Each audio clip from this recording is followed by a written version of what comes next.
Hello PMI Bulgaria, this is Thomas. Congratulations to your anniversary. I still remember the great time I had in Sofia last year at the very, very professionally organized Congress. I enjoyed the presentation, I enjoyed the parties, I enjoyed the spirit.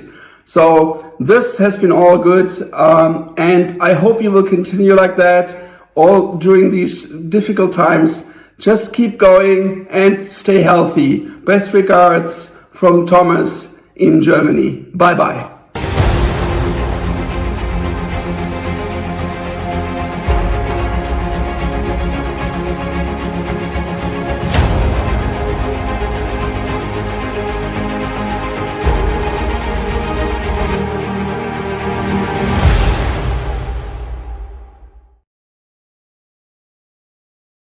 Welcome back after your lunch. I hope you enjoyed it, and now you're ready for the second exciting part of our program.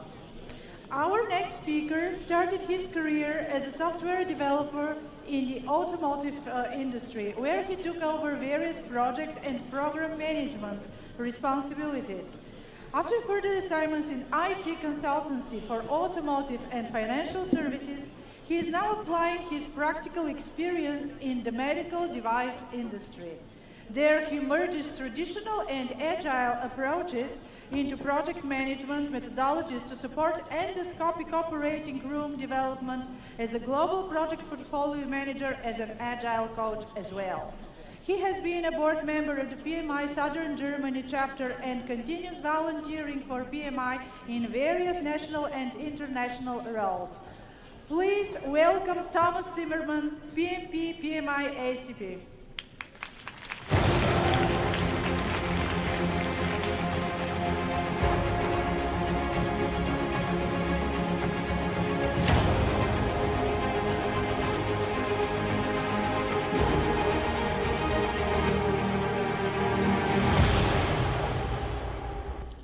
Hello, hello, hello.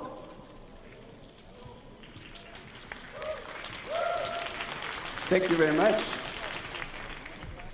I don't know why this is always happening, but this is the second or the third time when I'm doing a speech. It's always after lunch. And it's not been, by purpose, I hope not at least, And the second ugly thing is that this is a German guy who's trying to power you up after lunch. And German guys tend to be, fact-based, precise, not necessarily entertaining. I can't compete with all the other speakers we had before because they were so much powering you up and entertaining. So I'm trying my best to help you out a little bit to power up after lunch. And I will be a little bit fact-based, so I warn you about that. But I will be also talking about experience. And don't be shocked about this picture. You are still in the right Congress. So you're not in a medical, surgeon, whatever training Congress, so don't run out. But I wanted to show you this picture just to give you an understanding from the field I'm working in right now. And we're not talking a little bit about medical, just for a few minutes, but not that much. But what you see here is, and it's maybe 2 or 3 years old, and I hope nobody has seen that room before, except if you've been a nurse or a surgeon, or if you've been on that table, but then you haven't seen the room, okay? So that's a typical endoscopic surgery operating room. And I'm showing you that because I am a member or an employee of a company which is called Karl Storz, and we are doing that stuff, okay? And it's all about system development. And there's lots of features in these operating rooms nowadays. And I'm not coming from a medical device environment. Actually, I'm coming from a totally different field, and we'll talk about that later on. But I just want to give you an understanding what's happening in such a room. So there's lots of communication and conferencing. So if a surgeon is operating, they're conferencing out, what they're doing eventually to other doctor's office to get other opinions about what they're doing. There's a nurse controlling the whole stuff, getting patient data. There is lots of documentation going on because nowadays you're doing these endoscopy surgeries in 4K, 8K picture quality, and you're recording that, you document that, you do telestration, all that kind of stuff. So I don't want to go through all the features here, but one feature I want to give you just a note on, because I wasn't in that field before. And when we did these operating room integrations, there's a feature called entertainment and music. And I thought, what the heck do we need entertainment and music in an operating room? That's the most requested feature, believe it or not, because those surgeons, they might do brain surgery and want to have heavy metal music, surrounding them, just doing that stuff. Because think about, they're doing the surgeries the whole day long, and they want to have just more relaxation, and they bring their mobile players, and they want to plug them in and have the music played around. So that was just funny, when I learned how to do stuff in this environment. So music was very important. But I don't want to talk too much about, the medical stuff, and that's not why you're here. But a little bit about me. So I'm one of the 7,500 employees of that company called Karl Storz. You might have heard about that, but if you're not in the medical field, you might never heard about it.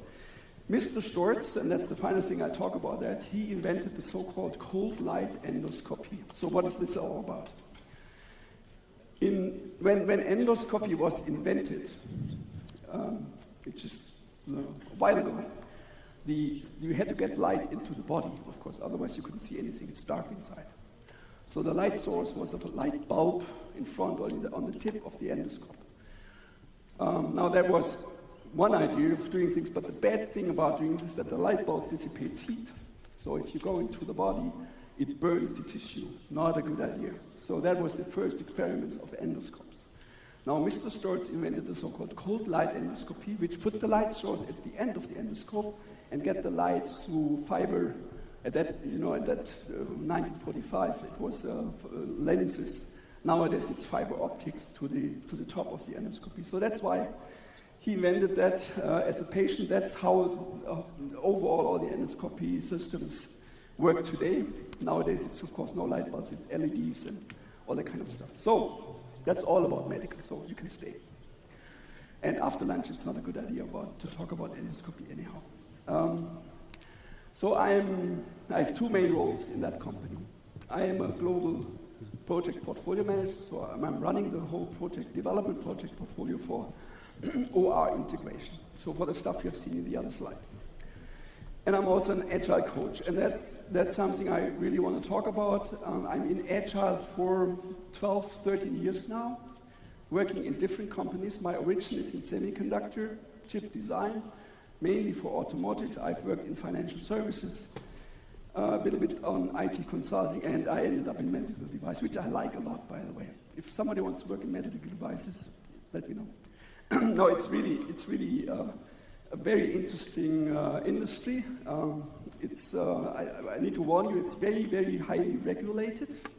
So you need to do documentation a lot. You have the FDA knocking at the door, doing audits, not announced, this kind of stuff. So you need to take care of that. It's good to have that because we don't want to have medical devices in the market which don't work or which make ugly things. We don't want to have patients die. And I'm an HR coach because Karl Storz is a company which is a traditionally family-owned company. It grew up to 7,500 people, available in lots of countries. And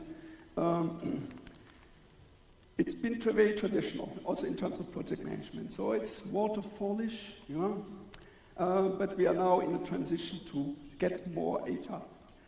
And the rest of my talk will be about, not just about what that company does, but what my experience is about. If you move into Agile, what does that mean? What are the pitfalls? What are the consequences? What are some maybe experiences I've seen? And you may have heard that. It's my personal opinion, working in different industries, about what Agile is. And I have a specific opinion about what Agile is. And my opinion is that the word Agile is death by buzzword. I actually can't hear it anymore. It's just overused all over the place. If you are not agile right now, you're out. I'm the waterfall, traditional project manager or project leader. Forget it. You won't get a job. That's not true. But I mean, this is kind of the mindset right now. You need to be agile because it's just fancy, it's sexy, it resolves all the problems. I think those of you who work in Agile or who apply Agile techniques or have converted into an Agile mindset, you know that that's not true. For me, it's just good project management. It's not either or. It's a part of good project management. And I'm thinking about that because I'm coming from the traditional project management discipline as well. So I've learned Agile like 12 years ago. And suddenly, and over the time now, I think, why are we making such a fuss out of Agile? It's just the basic principles of doing good project management. We might have forgotten about that over time, which is bad. And I don't know, actually I have an idea why that happened, but it's there's nothing fancy or nothing rocket science about being agile. You can also say I'm a smart project manager or I'm a good project manager and I'm applying agile ways of doing things, but it's nothing very new. I want to give you a little bit of my personal project management story.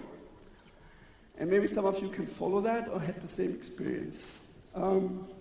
Like 25 years ago, when I converted from a chip designer into more a project manager, which was about taking over technical, being a technical project manager is taking over, projects, smaller teams.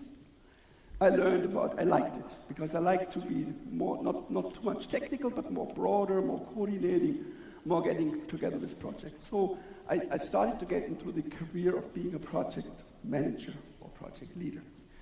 And I learned about all these fancy things you could do with your tools. And I'm a tool guy. I'm still a tool guy. And you know those tools, and they're still around, where you can do fancy stuff. I mean, you can create tasks like hell. You can link them finish to finish, finish to start, start to start, or whatsoever.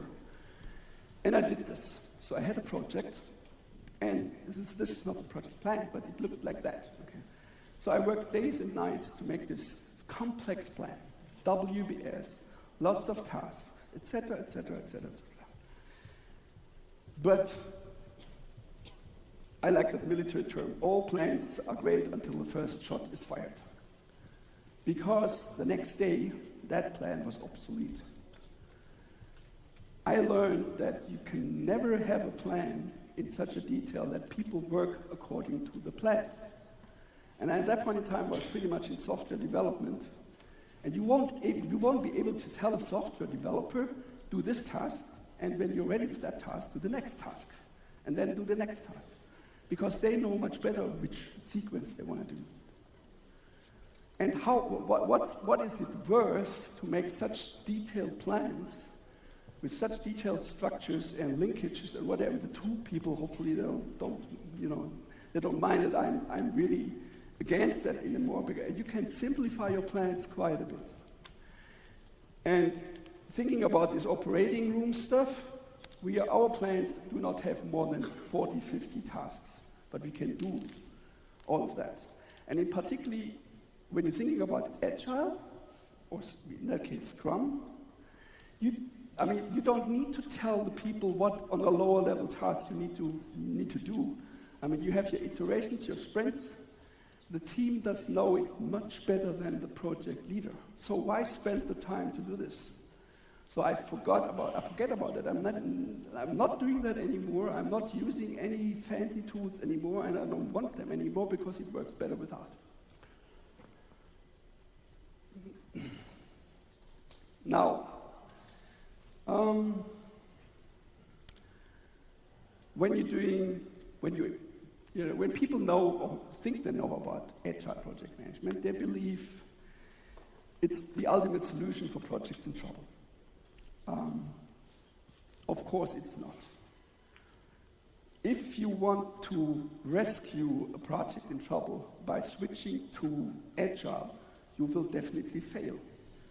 Because how could that actually help you to stop a project running against the wall? What it helps, and that's why, you know, when people ask or start to think about, hell, let's switch to Agile, it will resolve all the problems we have, and that happens actually. This thinking is sometimes there. You need to tell them why. Why do you want to go into Agile? And they have to tell you because we are so much in trouble, and you know, blah blah blah. The budget is, we are over budget, schedule doesn't work, blah blah blah. That won't help, because if you go Agile, it helps you when you, pretty much in the beginning. I mean, what it helps you to establish is you will be more transparent. You will see problems coming up earlier, so you can be more reactive on things which are popping up. But once you are already in trouble, it's very difficult to rescue a project with Agile. So I would warn you to just say, okay, we have this project which is really nasty, let's switch to Agile. That won't work, not from what I have seen.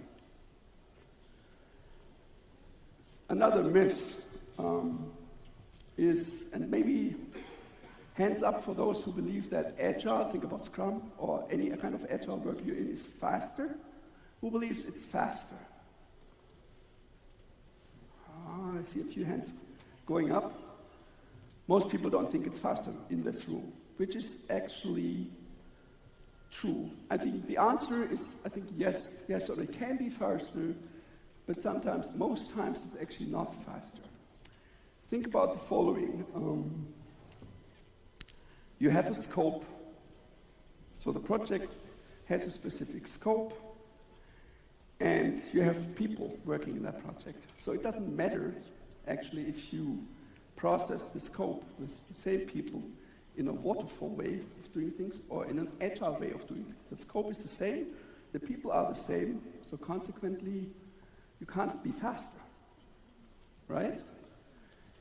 You might be faster because and that's one of the agile principles, because you're analyzing your scope all the time, and you're taking out, business irrelevant or things which do not have so much business value. So in that case, you might be earlier in the market, so that could be faster in the market, but with a different scope. But if it's the same scope, it doesn't really matter if you're doing agile or classical waterfall. Yes, you have often enough cross-functional teams, so you do testing much earlier. If you follow the agile principles, you detect earlier problems. You're not, far in the project, so you can speed up there as well. So that's also an element which might get you faster. But in general, agile is not faster. It's also something, if you're experimenting and if you're going into one direction and you find out, that's not the way we want to go, you're not faster. So the myth that agile is always faster with the same scope you had in mind is not true. Cheaper. Actually, I have not seen any statistics or reports or presentations about is agile going to be cheaper. And you need to be aware when you're going into an agile working mode that it's not a guarantee to be cheaper. It could be actually the other way around. And I've seen that actually more the other way around, that it's much more expensive. There are two reasons for that. And this picture is actually being drawn from when I was, Oliver talked about this mode, when you are as a project manager at the customer and run a project there. In that case, you can think about the agile team, the development team, as the engine. Okay, so the engine is running, and it can run very well as long as the fuel is supplied. And the fuel in that case is the user requirements or user stories. If the fuel is running out, the engine stops. And if you have a consultant, consultants working in the customer company, they're still there. They do something, they cost money, but they don't have lots of fuel to process. So in that case, it can be very, very expensive. And in the project I've been, it was very expensive for the customer because they were not able to supply the user stories for the team. And so the team was starting to get into spiking. They did research, which they shouldn't do. That was very costly. And so at the end of the day, it could be very, very expensive. And it comes back to the point that you can do Agile, you can do waterfall, you can do whatever you want. If your requirements suck and your user stories suck, it won't help. So it's also a myth in my mind that, you start from scratch. I mean, I'm Agile, I don't know what to do.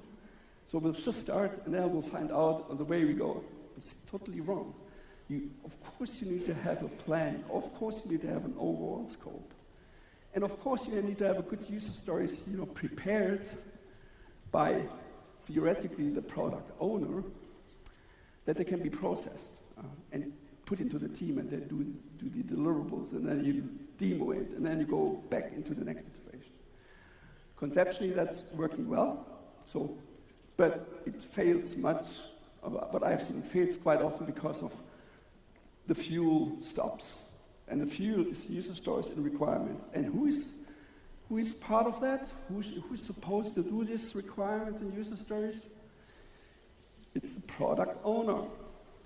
Now, here we are. I call this the product owner dilemma. And with all the Agile projects I've been working in and coaching we always had the product owner dilemma.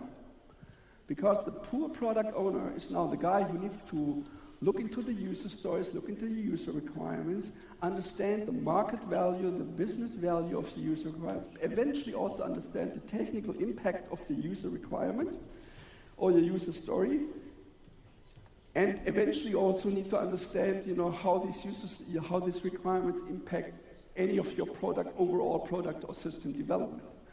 What a poor guy. So he's standing in front of the fight club and he's just lost. And there's a skills shortage on product owners. And we recently, which I think was a good move, and that's maybe an advice or a tip, we recently moved into a so-called product owner team. So the product owner team is now not just one person, but it's a combination of, and that's for our working environment, a system engineer, a product manager who understands the market, and the project manager. So these three roles form the product owner team, and they are in charge to prepare all the user stories so that they are good enough to be processed by the development team.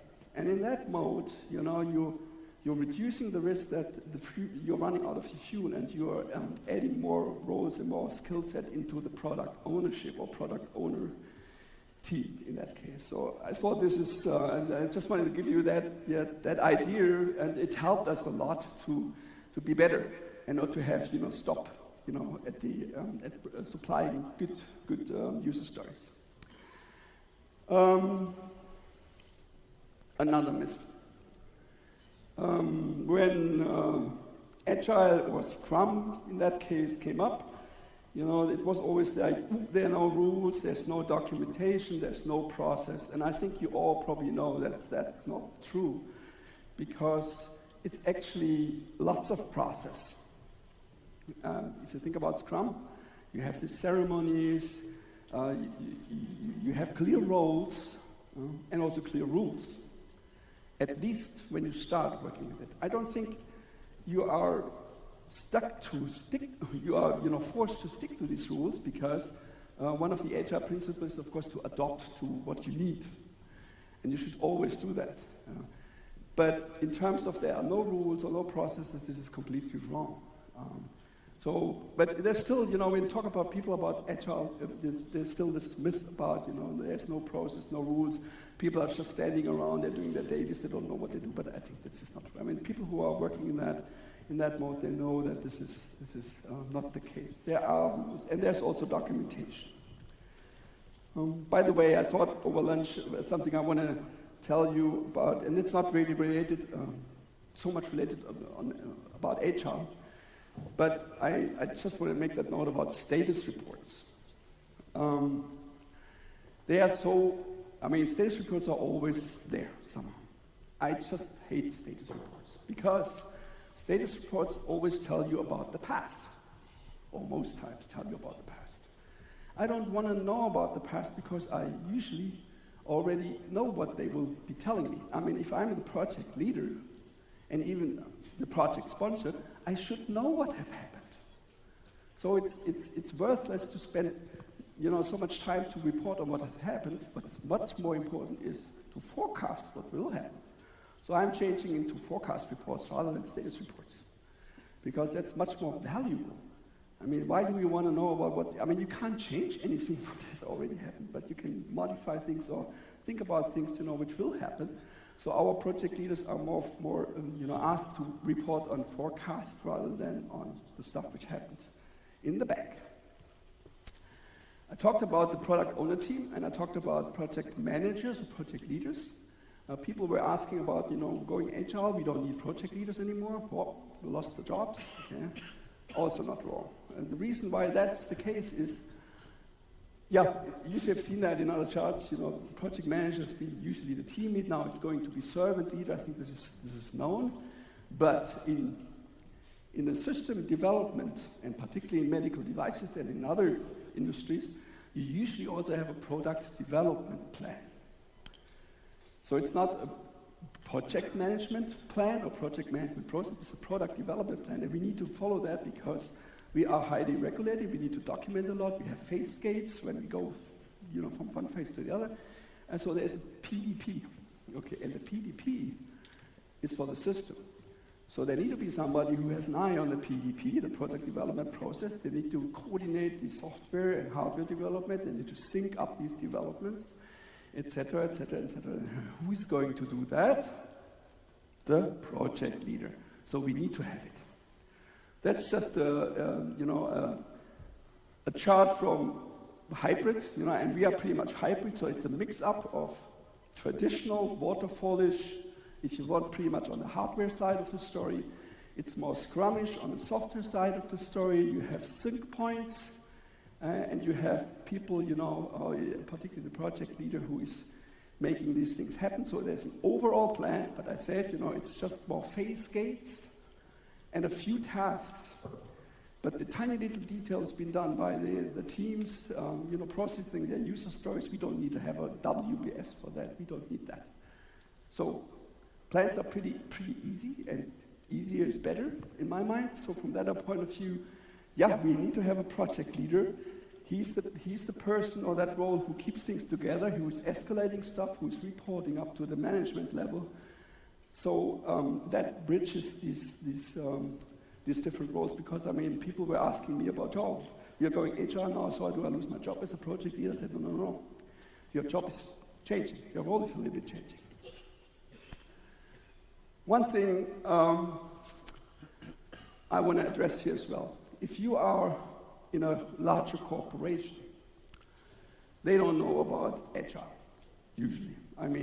When it comes to reporting, financial reportings, business functions, you won't tell people, and if we are scrummish, the team has this velocity, and we have these story points, blah, blah, blah, and they say, what is that? Okay, I want to have euros, I need to have a budget, I need to have a schedule.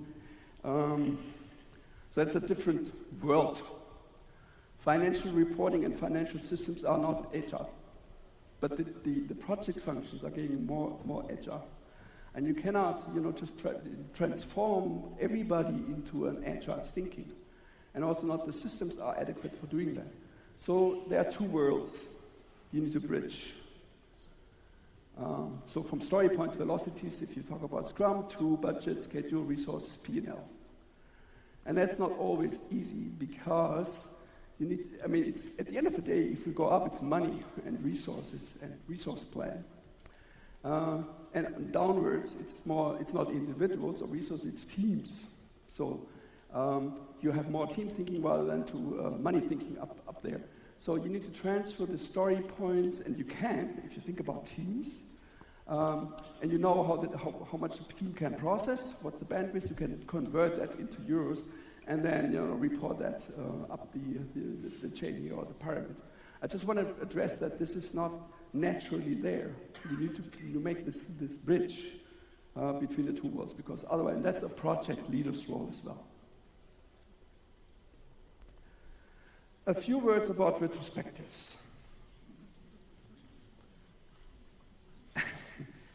I like this formula. By the way, you cannot transfer it into action is equals shit plus talk. That doesn't really work.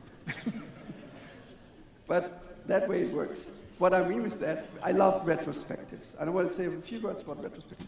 Retrospectives are really, really, really important. And don't underestimate the value of it. Often enough, people say, we don't have much to talk about, let's skip the retrospective for this week or for this sprint. Don't do it.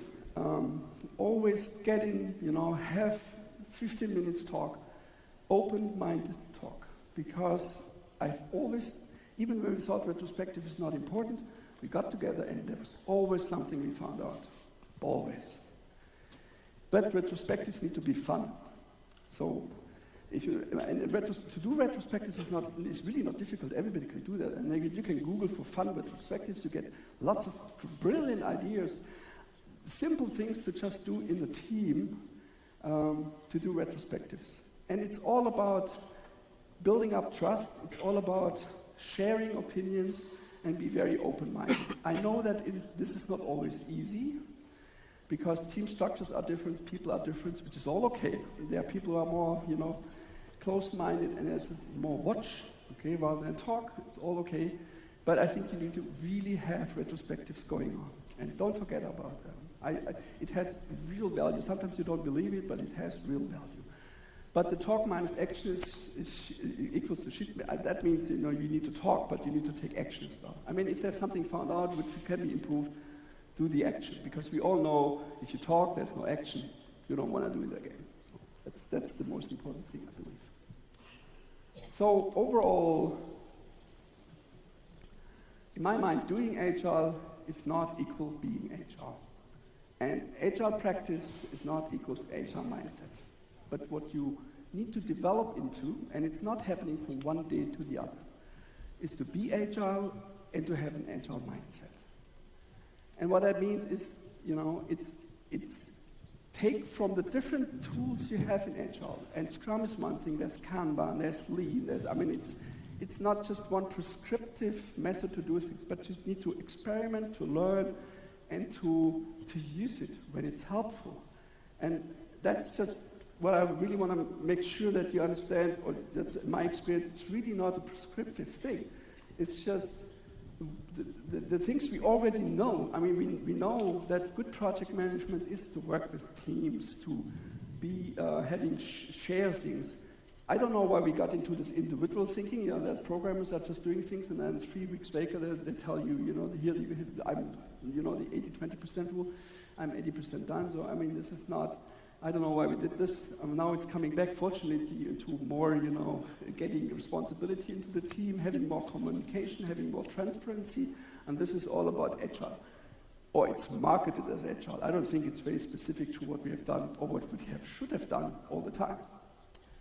But I'm a fan of Agile. If it helps, we'll use that word, but I just haven't heard it too often. So I want you to remember that you're not an Agile project manager or Agile project leader, you're a smart project leader, doing good project management. Because it's taking from the different tool sets and different methods just you take what you think is the right thing to use in that particular situation.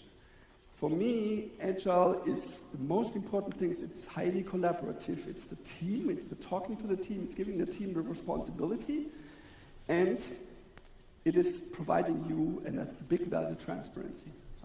So you see things happening, or you see trends happening, and that's why it helps you to make corrective actions. It's not prescriptive, and it leaves freedom, and that's the whole idea. I mean, you have these things, these methodologies going on, or these ideas, but you can adopt it. You can have a product owner team with 4 people, you can whatever. Yeah, I mean, it's just get some feeling and try it out and use it. And again, it's not a methodology, it is a mindset. And for me, it all boils down, and this is my think about project management. And that it doesn't matter if it's agile, traditional, waterfall, hybrid, or whatever you name it.